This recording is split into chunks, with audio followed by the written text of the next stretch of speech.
વાત મિશન લોકસભા 2024 રાજ્યમાં 7 મેના દિવસે મતદાન થવાનું છે, પરંતુ અત્યારે સિનિયર સિટીઝનોના ઘરેથી વોટ લેવાની પ્રક્રિયા ચાલી રહી છે। ત્યારે ચૂંટણી પંચના અધિકારી સાથે અમદાવાદના ભાજપ કોર્પોરેટર મીનાક્ષી નાયક ગાડીમાં જતા તેઓ એક વિડીયો છે કે જે વાયરલ થતા હવે વિવાદ થઈ ગયું છે। ભાજપના કોર્પોરેટર મીનાક્ષી નાયક સુપર સિનિયર સિટીઝનનો વોટ લેવા જતા હોવાનો વિડીયો વાયરલ થતા હવે સવાલ ઉઠે છે।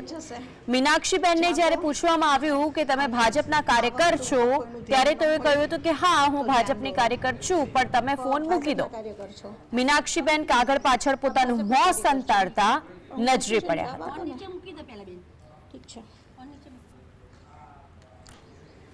અને દાદાનો વોટ ભાજપના કાર્યકર છો? ફોન મૂકી દો નીચે પહેલા। આપ ભાજપના કાર્યકર છો? નીચે મૂકી દો। પણ હું પૂછું છું ને, જવાબ આપો ને। નીચે મૂકી દો પહેલા બેન। ઠીક છે, ફોન નીચે મૂકી દો। તો આખરે જે રીતે વાયરલ વિડીયોની અંદર આપે સ્પષ્ટપણે જો મીનાક્ષીબેન છે ભારતીય જનતા પાર્ટીના કોર્પોરેટર પોતાનું મોં સંતાવતા નજરે પડ્યા, કારણ કે પૂછવામાં આવ્યું કે તમે સરકારી વાહનમાં કઈ રીતે છો, શા માટે આપ આવ્યા છો? કોઈ પણ પક્ષના કાર્યકર્તા કે નેતા તેઓ આવી રીતે કોઈ પણ જગ્યાએ મત માટે જઈ ન શકે। ચૂંટણી અધિકારી ઉપર પણ સવાલ છે, સરકારી ખાનગી જે કાર હતી તેની અંદર પણ જ્યારે તેઓ પહોંચે છે તો પોલીસ તંત્ર ઉપર પણ સવાલ છે। આ બધા સવાલોની વચ્ચે મીનાક્ષીબેન તો કંઈ બોલવા તૈયાર નથી। ફોન કરવામાં આવ્યો ત્યારે એમણે એટલો જવાબ આપી દીધો કે મારે કશું કહેવું નથી, આપ ફોન મૂકી દો। પૂછવામાં આવ્યું કે આપ તો ભારતીય જનતા પાર્ટીના કોર્પોરેટર છો, આપ આ કારમાં શું કરી રહ્યા છો, આ ગાડીમાં શું કરી રહ્યા છો, ત્યારે પણ તેમણે કંઈ પણ બોલ્યું નહીં। ફક્ત તેમની પાસે જે પેપર હતું તે પેપરથી તેઓ મોં સંતાડતા નજરે પડે છે। ભારતીય જનતા પાર્ટીના કોર્પોરેટર મીનાક્ષી નાયકનો આ જે વિડીયો છે તે વાયરલ થયો છે। હવે આ વિડીયોને લઈને પણ અનેક સવાલ ઉઠી રહ્યા છે। સવાલ એટલા માટે કે શું છે આદર્શ આચાર સંહિતા? સવાલ સૌથી પહેલો થાય, શું આચાર સંહિતા અમુક પક્ષને જ લાગુ પડે છે? આ પ્રશ્ન પણ ઊભો થાય છે। અને ખરેખર આ જે નિયમો અને કાયદા છે શું ફક્ત અન્ય પક્ષોને જ લાગુ પડે છે? આ પણ એક સવાલ છે। સૌથી મોટો સવાલ એ છે કે વાયરલ થયેલા વિડીયોનું આખરે સત્ય શું છે? સત્ય આપ ટીવી સ્ક્રીન પર જોઈ શકો છો। મીનાક્ષીબેન છે કે જે મોં સંતાડતા નજરે પડે છે। કેમ? ચૂંટણી કર્મચારી સાથે વોટ કરાવવા મતદાનના ઘરે આ મીનાક્ષીબેન ગયા હતા। શા માટે ચૂંટણી અધિકારીની ગાડીમાં આ કોર્પોરેટર બેઠેલા દેખાય છે? આ એક સવાલ છે। મત નિષ્પક્ષ આપવો કે પછી કોઈ પક્ષની શરમમાં આપવો, તે પણ એક સવાલ છે। ભાજપ કોર્પોરેટર મીનાક્ષી નાયક કેમ કેમેરા સામે મોં સંતાડતા નજરે પડ્યા? તેમનો જવાબ તો તેમને પણ કદાચ નહીં ખબર હોય અને બોલી નહીં શકે। મતદાન પ્રક્રિયા કેટલી સરળ અને કેટલી વાસ્તવિક હોય છે, અને આખરે મતદાન પ્રક્રિયાની અંદર એ સિનિયર સિટીઝનો કે જે ઘણા લાંબા સમયથી બીમાર છે, કે જેઓ બહાર નથી જઈ શકતા, તેમના ઘરે મત લેવા માટે જ્યારે ચૂંટણી અધિકારી પહોંચતા હોય અને તેમાં પણ જો તેમની જ ગાડીની અંદર આવી રીતે કોઈ પક્ષના નેતા કે પછી કોઈ કાર્યકર્તા, કોર્પોરેટર કોઈ પણ બેઠા હોય, તો સીધો સવાલ ચૂંટણી અધિકારીને પણ થાય છે કે તમે કઈ રીતે કોઈ પણ પક્ષના નેતાને આપની ગાડીમાં બેસાડી શકો? શું મત નિષ્પક્ષ નથી? મતદાન પ્રક્રિયા નિષ્પક્ષ નથી? અને જો આ બધું જ સાચું છે તો પછી એક્શન કોના ઉપર લેવાય છે તે પણ એક પ્રશ્ન છે। શું મીનાક્ષીબેન ઉપર એક્શન લેવામાં આવશે? શું એ ગાડીની અંદર જે ચૂંટણી અધિકારી હતા તેઓની ઉપર એક્શન લેવામાં આવશે? શું એ કારની અંદર સૌથી મહત્વનો વાય છે કે જેમાં જે પોલીસ છે તેઓની ઉપર એક્શન લેવાશે? પરંતુ આ જે વાયરલ વિડીયો છે તેને લઈને એક વાતનો ઉલ્લેખ એ પણ કરવામાં આવે કે જીએસટીવી આ વાયરલ વિડીયોની પુષ્ટિ કરતું નથી। વાસ્તવિકતા શું છે તે તો મીનાક્ષીબેન જાણે, પરંતુ આ જે વાયરલ વિડીયો છે અને જો તેમાં સત્ય છુપાયેલું હોય તો પછી આ ખરેખર ખૂબ જ ગંભીર બાબત છે। કારણ કે જ્યારે કોઈ પણનો મત લેવામાં આવતો હોય છે, આપ પણ મત આપવા માટે પહોંચતા હશો, જ્યારે આપ મતદાન મથક પર જાઓ છો ત્યાં પણ કઈ રીતે આદર્શ આચાર સંહિતા લાગુ હોય છે આપને ખબર જ હોય છે। કોઈ પક્ષના નેતા કે પછી કોઈ પણ ત્યાં ઉપસ્થિત ન હોય, આપ આપને ગમતા વ્યક્તિને, આપને ગમતી પાર્ટીને મત આપો છો, તો મતદાન કુટરીની બહાર પણ આપે કોને મત આપ્યો તે પણ શેડોથી ઢાંકેલું હોય છે કે જેનાથી કોઈને ખબર ન પડે કે આપનો મત કોને ગયો છે। એ ગુપ્ત મતદાન કહેવાય છે। એ મત કે તમે જે પાર્ટીને, જે પક્ષને, જેને પસંદ કરો છો, જે ઉમેદવારને પસંદ કરો છો તેને મત આપતા હો છો। પરંતુ શું ખરેખર અહીંયા સાચી રીતે આજે વાયરલ વિડીયો આવ્યો એની સત્યતાને જો આપ જો તો પછી શું મત નિષ્પક્ષ આપવો કે પછી કોઈની શરમમાં આપવો? આ સવાલ ઉઠે છે। ભાજપ કોર્પોરેટર મીનાક્ષી નાયકને જ્યારે ફોન કરવામાં આવે છે તેઓ ફોન ઉપાડીને કહે છે કે આ ફોન મૂકી દો, મારે આ વિશે કોઈ ચર્ચા નથી કરવી। ગાડીની અંદરનો આ વિડીયો છે અને જો આ વાયરલ વિડીયો સાચો છે તો પછી તેઓ શા માટે મોં ઢાંકી રહ્યા છે, શા માટે તેઓ સત્ય નથી બોલી રહ્યા? હવે તો તેમની સાથે ગાડીમાં બેસેલા અધિકારીઓ પર પણ પ્રશ્નો ઉઠે છે। મીનાક્ષીબેન નાયક કે જેઓની સાથે ઘાટલોડિયાના કોર્પોરેટર છે તેઓની સાથે ઘણી બધી વખત ફોન કરવાનો પ્રયત્ન કર્યો, તેમની સાથે સંપર્ક સાધવાનો પ્રયત્ન કર્યો, પરંતુ તેઓ તો અત્યારે ફોન કાપી રહ્યા છે, તેઓ જવાબ નથી આપી રહ્યા। આ પહેલા જ્યારે એક વખત કદાચ ભૂલથી ઉપાડી લીધો હશે અને તે વખતે તેમણે એ વાતનો ઉલ્લેખ કર્યો કે મારે આ વિશે કોઈ ચર્ચા નથી કરવી।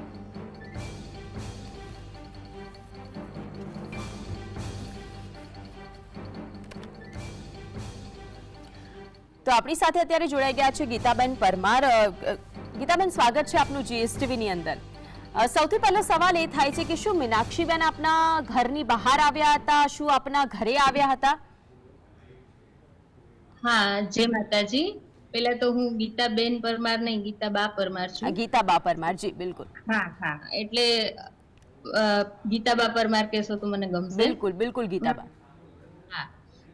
ગઈકાલે 2 થી 3 ની વચ્ચે મારા સસરાની એજ છે એ 96 અપ છે, 97 રનિંગ છે।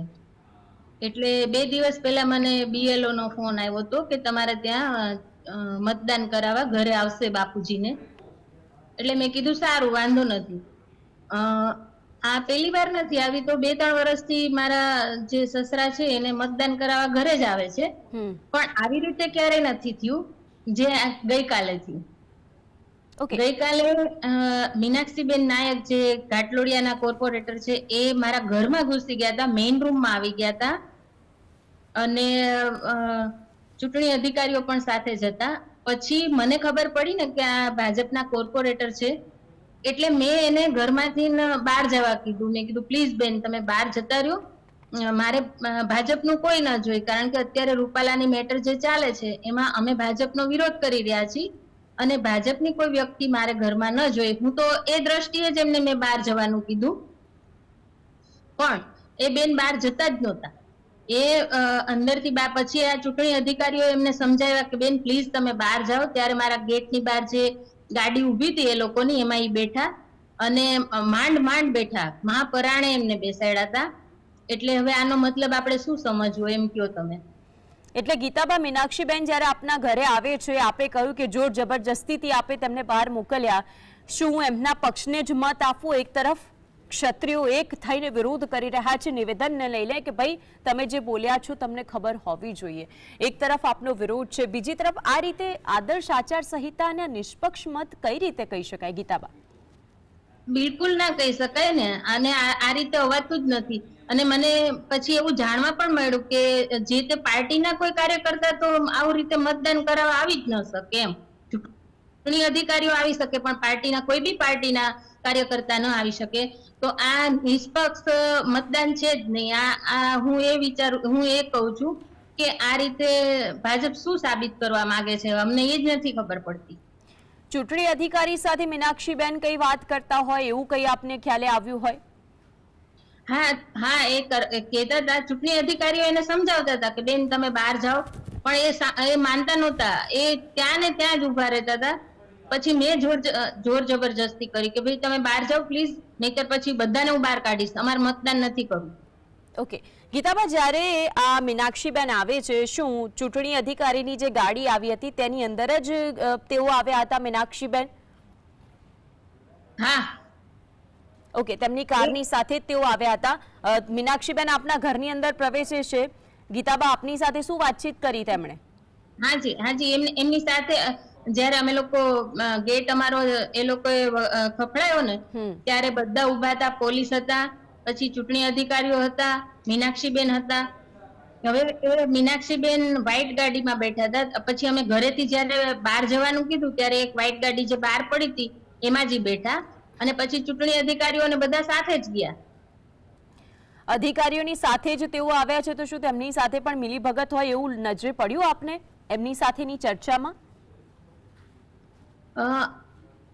જો ચર્ચા તો એ બેનને કંઈ કરવાનો અવકાશ નહોતો મળ્યો, કારણ કે મને જેવી ખબર પડી ને કે એ બીજેપી ના કોર્પોરેટર છે, ત્યારે મેં તરત જ એમનો વિરોધ કરવાનું ચાલુ કરી દીધું કે ભાઈ તમે અહીંથી નીકળો, મારા મેઇન રૂમમાં તમારું શું કામ છે. મારા હોલ સુધી આવી ગયા અને દાદા અમારા જે રૂમમાં હતા એ રૂમમાં એ લોકોને મતદાન કરાવવા જવાનું હતું, પણ મને મતદાન માટે થઈને નહીં, મને બીજેપી ના કોર્પોરેટર છે એના માટે થઈને મેં એમનો વિરોધ કર્યો, એટલે તરત જ વિરોધ ચાલુ થઈ ગયો હતો. એટલે એમને ચૂંટણી જે અધિકારીઓ હતા એમને કીધું કે હું અહીંયા રહું તો શું વાંધો છે. પછી ચૂંટણી અધિકારીઓએ ના પાડી કે તમે જાઓ, નહીંતર આ લોકો છે ને રૂપાલાની બાબતમાં ખૂબ જ સેન્સિટિવ છે અત્યારે, તો તમે અહીંયાથી પ્લીઝ બહાર જાઓ. એટલે ચૂંટણી અધિકારીઓ એને રિક્વેસ્ટ કરતા હતા. હવે મને એ નથી સમજાતું કે ચૂંટણી અધિકારીઓ એને રિક્વેસ્ટ કેમ કરતા હતા બહાર જવા માટે એમ. બિલકુલ, અને એ તો હવે અધિકારીઓ છે તેઓ જવાબ આપી શકે ગીતાબા, પણ એક પ્રશ્ન એ પણ થાય છે કે ફક્ત ને ફક્ત જે તે પક્ષના જેઓ કોર્પોરેટર હતા તેઓ પોતાના પક્ષને જ મત અપાય તે ઉદ્દેશ્યથી જ આપના ઘર સુધી પહોંચ્યા હશે. 100% એ જ હોય, બીજું તો શું હોય. કોઈ કેવી રીતે કોર્પોરેટર કેવી રીતે આવે?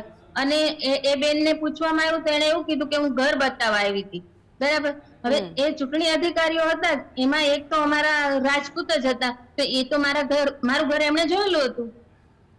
ઘર બતાવવા માટેનો જવાબ શું આપને હાસ્યાસ્પદ ન લાગ્યો? કારણ કે એમની ડિટેલ્સ આપણી પાસે બધી જ હોય છે, ચૂંટણી પંચ પાસે જે મતદાન આપણું કાર્ડ હોય છે તેની અંદર એડ્રેસ પ્રૂફ સહિત બધું જ હોય છે.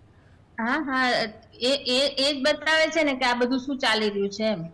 ફ્રી એન્ડ ફેર ઇલેક્શનની વાત થાય છે ગીતાબા, શું આપને લાગી રહ્યું છે આવી રીતે ફ્રી એન્ડ ફેર ઇલેક્શન થશે?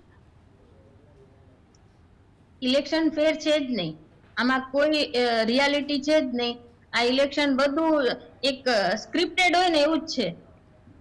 જી ગીતાબા, શું આપ આ વાતને લઈને ક્યાંય આગળ ફરિયાદ કરશો ખરા? ચોક્કસ આજે જ અમે જવાના છીએ. અને હા, આ વાતને લઈને, કારણ કે કોર્પોરેટર હોય એ તો ઘરે આવી જ ના શકે. કોર્પોરેટર કે કોઈ બી પાર્ટીના કાર્યકર્તા કેમ ઘરે આવશે? તો આ વાતને લઈને અમે ફરિયાદ પણ કરવાના છીએ અને આગળ પણ આ મુદ્દો ચલાવવાના છીએ. ગીતાબા, જે વિડીયો વાયરલ થયો તેને લઈને જીએસટીવીએ કોઈ સ્પષ્ટતા ન આપી, પરંતુ ગીતાબા આપે જે વાતનો ઉલ્લેખ કર્યો કે આપના ઘરે મીનાક્ષીબેન આયા હતા અને તમને ખબર પડી કે તેઓ બીજેપીના કોર્પોરેટર છે એટલે આપે જોર જબરજસ્તીથી તેઓને બહાર મોકલ્યા, જોકે તેઓ જવા તૈયાર નહોતા. આ બધાની વચ્ચે જે ઇલેક્શનના કાયદા નિયમોની વાતો સામે આવતી હોય છે, શું એ જ નિયમો અહીં પાળતા હોય તેવું નજરે પડ્યું ખરા? આપને એવું લાગે છે? સોરી, સમજાણું નહીં. આજે કાયદા અને નિયમોની વાતો થતી હોય છે, શું તેનું ખરેખર પાલન થતું હોય એવું આપને લાગ્યું ખરું?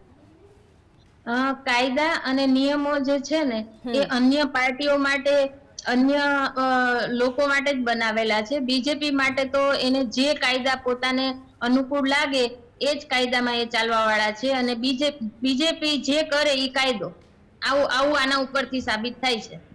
ઓકે, એક વસ્તુ એ પણ સામે આવે કે આપના ઘરે જ્યારે આવ્યા તો શું આપની સાથે કોઈ એમણે વાતચીત કરી ખરા?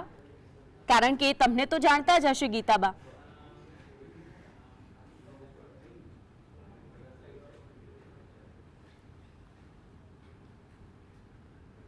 ના, મારે કરી જ નથી. એને એવું કીધું કે હું અહીંયા આવી છું, આ મત દેવડાવવા આવી છું એમ.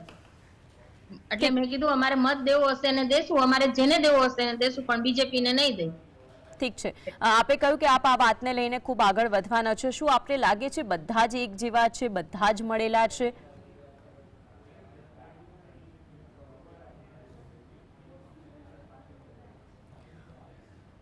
ગીતાબેન,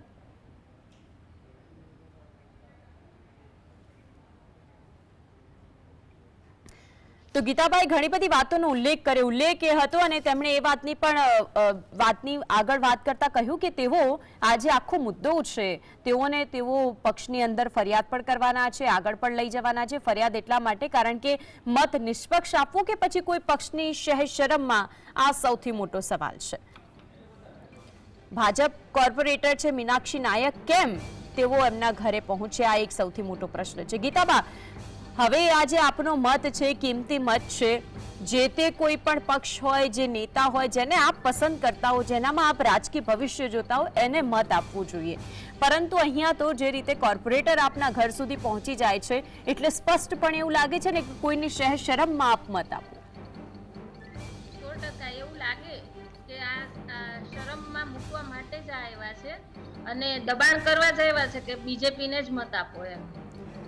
મીનાક્ષી નાયકને ગીતાબા જ્યારે પૂછવામાં આવ્યું ત્યારે તેમણે ફોન ના કર્યો, તેઓ સંપર્ક નથી સાધી રહ્યા, તેઓ ફોન કટ કરી રહ્યા છે અને એક વિડીયો એવો પણ ચાલે છે જીએસટીવીની સ્ક્રીન પર કે જેમાં તેઓ પોતાનું મોં સંતાડતા નજરે પડે છે કે આપ મને કંઈ ના પૂછશો.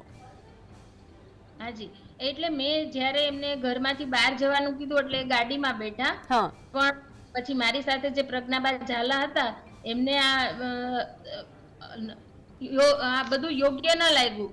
એટલે હું તો એક અચંબામાં જ પડી ગઈ હતી કે આ બેન કેમ ઘરે આવ્યા. એટલે હું પછી જે ચૂંટણી અધિકારીઓ હતી એની સાથે વાત કરતી હતી, ત્યાં પ્રજ્ઞાબાએ પછી પ્રૂફ માટે આ વિડીયો ઉતારી લીધો. તો એ બેન હજી તો મારા ગેટની બહાર ગાડીમાં જ બેઠા હતા. અમને તો એમ કે જતા રહ્યા હશે, પણ એ બેન તો પાછા હજી ગાડીમાં જ બેઠા હતા. એટલે પ્રજ્ઞાબાએ ત્યાં જઈને વિડીયો ઉતાર્યો ને એમનું નામ પૂછ્યું. અને જોકે મેં પ્રજ્ઞાબાને કીધું કે પહેલા વિડીયો ઉતાર્યો તો સારું રહેત, જ્યારે હું એમને મેઇન રૂમ માંથી કાઢતી હતી ત્યારે ઉતાર્યો હોત ને તો વધારે સારું રહેત, તો ખબર પડત એમને એ લોકોને. બિલકુલ. એક સવાલ ગીતાબા એ પણ થાય કે શું આ રીતે હવે ચૂંટણી થશે? ચૂંટણી તો આ વખતે આટલો બધો વિરોધ છે, બરાબર છે, રાજપૂતોનો, ક્ષત્રિય ભાઈઓનો અમારા વિશે જે રૂપાલા બોલી ગયા છે એના માટે થઈને આખા ગુજરાતમાં જોરશોરથી વિરોધ ચાલુ છે બીજેપીનો. હવે આટલા વિરોધ વચ્ચે પણ જો બીજેપી આવી જાય છે તો હવે બધાએ સમજવાનું રહે કે બીજેપી કેમ આવશે, બરાબર? એ મોટો પ્રશ્ન છે. અત્યારે અમારો પૂરજોશમાં વિરોધ ચાલુ છે અને અમને બીજા સમાજોનો પણ ટેકો મળી રહ્યો છે. એટલે હવે અમારી સાથે બીજા સમાજો પણ એનો વિરોધ કરે છે. તો આટલા વિરોધ વચ્ચે જો બીજેપીની સીટો આવે તો હવે જનતાએ જાગવાની જરૂર છે કે આ બધું શું છે એમ. અને કદાચ પક્ષ તો આશ્વસ્ત જ છે કે તેઓ તો જંગી લીડથી જીતવાનું છે. હા, એટલે તો ઈ એટલો વિશ્વાસથી કેમ કહી શકે છે? ઈ મોટો પ્રશ્ન છે કે આટલો વિરોધ છે અને બીજા સમાજ તો અમને એવું કહે છે કે આ તમે વિરોધ કરવાનો ચાલુ કર્યો ને તો હવે અમે પણ હિંમત કરીએ છીએ, બાકી અમારી તો કોઈ હિંમત જ નહોતી બીજેપી સામે આવવાની. તો આ તમે હિંમત બતાવી છે તો હવે અમે પણ તમારી સાથે છીએ. તો હવે હકીકતમાં તો બધા લોકોને બીજેપી સાથે વાંધો છે જ તે, પણ બીજેપી સામે પડવાની હિંમત નથી કરતા. આજે ક્ષત્રિય સમાજે પોતાની અસ્મિતા માટે થઈને બીજેપી સામે પડવાની હિંમત કરી છે. નહીતર અમારો જે ક્ષત્રિય સમાજ છે એ વર્ષોથી બીજેપીને માનતો આવ્યો છે. બિલકુલ. એને મોટામાં મોટો સપોર્ટ હોય તો ક્ષત્રિય સમાજનો. અમારો સમાજ ભલે ઓછી સંખ્યામાં છે, કદાચ મતની ગણતરીએ અમારું વોટિંગ ઓછા ટકા હશે, પણ અમારા સમાજની જે હિંમત છે, જે શૌર્યતા છે, જે ખુમારી છે, ઈ બીજેપી એનો સપોર્ટ લીધો જ છે બીજેપીએ. બિલકુલ. ગીતાબા અમારી સાથે જોડાયા અને જીએસટીવીના દર્શકોને ખરેખર આખરે સત્યતા શું હતી આ વાયરલ વિડીયોની અને આપના ઘરે શું થયું તે બધું જણાવ્યું તે બદલ આપનો આભાર. તો આ સાથે